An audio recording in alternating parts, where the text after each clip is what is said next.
वादी उनका सर कलम करने के लिए आ चुके हैं। योगी सरकार ने बहुत बड़ी सुरक्षा उनको दी हुई है। मेरी स्वामी जी महाराज से बातचीत होती रहती है, कार्यक्रमों में जाते हैं। मैंने कहा स्वामी जी, इतने लोग आपके पीछे पड़े हुए, 500 करोड़ का सर कलम का इनाम आपके सिर पर है और दुनिया भर के 58 देशों में खलबली मचा दी है आपने, और विधर्मी पता नहीं कितने प्रकार का षड्यंत्र आपके पीछे करते हैं। आपको भय नहीं लगता? आपके अंदर ये जो जज्बात है ये कहां से आते हैं? आप घबराते नहीं है बिल्कुल भी, जो मन में आता है वो बोल देते हैं। धर्म के लिए लड़ने की प्रेरणा आपको कहां से मिली? यति नरसिंहानंद जी कहते हैं, स्वामी जी आप अपने आप को यार समाजी मत समझो, बल्कि मैं भी ऋषि दयानंद का शिष्य हूँ। मैंने तो सत्यार प्रकाश के 14वें समोल्लास को पढ़ करके और उस पर काम करना शुरू किया। मैंने दुनिया की जिहादियों के 58 देशों में खलबली मचा दी। अभी तो ऋषि दयानंद जी महाराज के 13 समोल्लास काम करने के लिए पड़े हैं। आर्य समाज को उन पर काम करना चाहिए। मैं निवेदन आपके बीच में कर रहा हूँ। चाहे यति नरसिंहानंद एक बहुत बड़े मंदिर के महंत हैं, वो डासना देवी पीठ पर विराजते हैं, वो बहुत बड़े जो है ना धर्मगुरु माने जाते हैं। यति नरसिंहानंद जी महाराज महामंडलेश्वर हैं, लेकिन उनको भी धर्म के लिए लड़ने की प्रेरणा कहां से मिली है? ऋषि दयानंद जी महाराज से मिली।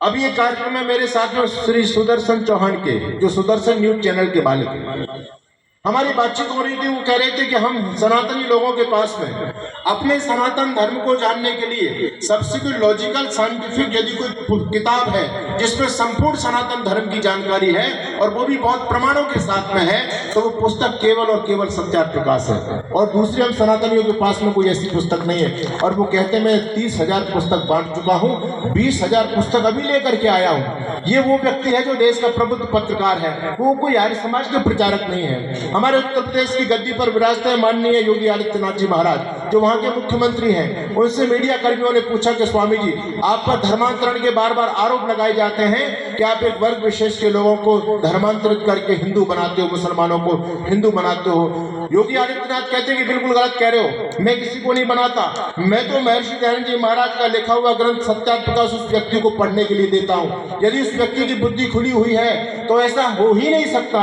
कि सत्यार प्रकाश को पढ़ने के बाद व्यक्ति विधर्मी बन करके रह जाए। वो घर वापसी स्वतः कर लेता है, क्योंकि सत्यार प्रकाश के अंदर वो जादू है।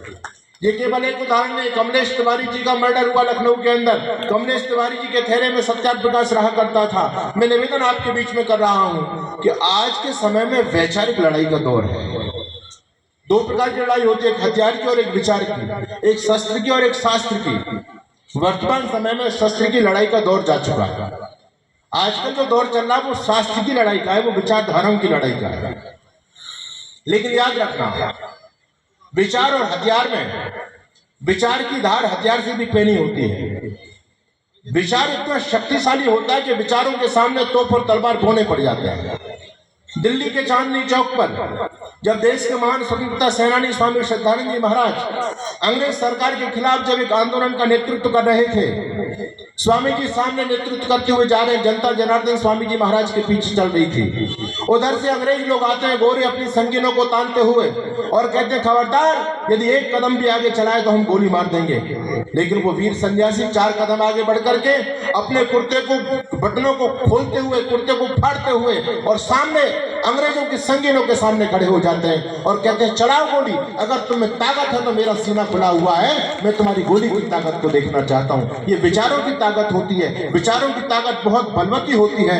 हथियार तो विचार के सामने पौने पड़ जाते हैं। आपने बालवीर हकीकत राय का नाम सबने सुना होगा। एक 12 साल का बच्चा, विधर्मी मुसलमानों ने उसको जो है ना मृत्यु का फरमान सुना दिया, क्योंकि उस समय मदरसे होते थे पढ़ाई के माध्यम, जब हम गुलाम थे मुसलमानों के, तो जब मदरसे होते थे और हमारे बच्चे भी, हिंदू बच्चे भी मदरसों में पढ़ा करते थे। हकीकत राय ने कोई उनकी देवी फातिमा के बारे में कोई गाली नहीं दी थी, बल्कि हकीकत राय ने ये बोला था क्योंकि हिंदू लड़कों को मुसलमान लड़के गालियां दे रहे थे हमारे देवी देवताओं के बारे में, तो हकीकत ने केवल इतना कहा था कि जो शब्द तुम मेरी माँ भगवती सीता के लिए प्रयोग कर रहे हो, अगर इन शब्दों को मैं तुम्हारी फातिमा के लिए बोलने लग जाऊं तो तुमको कैसा लगेगा।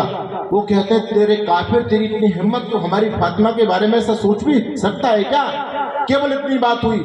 इतनी बात पर उसको जो है ना मृत्यु दंड सुना दिया गया। मुल्ला मौलवियों ने, सबने, वहां की अदालत ने उसको जो है ना मृत्यु का दंड सुनाया और उधर जल्लाद शमशीर लेकर के खड़े हैं सामने। वो मौलवी कहता है कि हकीकत केवल एक ऑप्शन तुम्हारे पास में है, बोले क्या है, या तो धर्म कबूल कर लो, हमारे इस्लाम को कबूल कर लो, तब तुम्हारी जान बख्शी जा सकती है, अन्यथा तुमको काट दिया जाएगा, मार दिया जाएगा। वो 12-13 साल का बच्चा जिसका विवाह भी हो चुका, बाल विवाह होते थे इस समय, उसके माता पिता भी बच्चे के सामने खड़े हुए हैं, माँ बेबस होकर के देख रही है कि मेरे बेटी की बोटी बोटी काट दी जाएगी। वो 12-13 साल का वो गहरी बच्चा उन विधानियों के सामने खड़ा हुआ है और कहता तुमको बोटी बोटी काटनी तो मेरी बोटी काट सकते हो, लेकिन तुम मेरी चोटी नहीं काट सकते। मैं अपने तन के टुकड़े टुकड़े करा सकता हूँ, लेकिन गर्दन से जज्जो पवित्र और सिर से चोटी नहीं जाने दूंगा। आखिर उन्होंने कहा, अरे बेवकूफ क्यों मरना चाहता है, अरे अभी तो तू छोटा सा बच्चा है, कुछ दिन संसार में जी, अपने गृहस्थ के सुखों को भोग। हकीकत राय ने मौलवी से एक बात पूछी, मौलवी साहब अगर मैं माफी मांग लूंगा तो तुम मुझे माफ कर दोगे, तुम मुझको मृत्यु दंड नहीं दोगे, मुझे मुसलमान बनना पड़ेगा। बोले हाँ। हकीकत कहता है, एक बात बताओ मौलवी साहब, क्या मैं मुसलमान बन गया तो कभी मरूंगा नहीं? मुसलमान बनकर के क्या मैं अमर हो जाऊंगा? मौलवी कहता है कि नहीं, हकीकत अमर तो तू नहीं होगा, मरना तो तुझे फिर भी पड़ेगा, कुछ समय बाद फिर मर जाएगा, क्योंकि जिसका जन्म हुआ मरना सबको पड़ा है। तो हकीकत कहता है फिर मुसलमान बनने का फायदा क्या है? जब मुसलमान बनकर के भी मुझे मरना पड़ गया तो मुसलमान बनने का फायदा क्या है? मैं ये काले कपड़े मुंह पर नहीं पुतवाना चाहता, मैं तो अपने धर्म के लिए अपना बलिदान देना चाहता हूँ।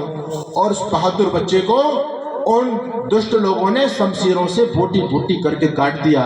मैं निवेदन आपके बीच में कर रहा था, उस छोटे से बच्चे के अंदर विचार कितने प्रबल थे, वैचारिक अग्नि कितनी प्रचंड थी कि जो बहुत बड़ी जो तलवारों को, चमकती तलवारों शमशीरों को देख करके भी बच्चा नहीं घबराया। इसलिए मैं कहता हूं कि विचारधारा की लड़ाई सबसे ज्यादा ताकतवर होती है।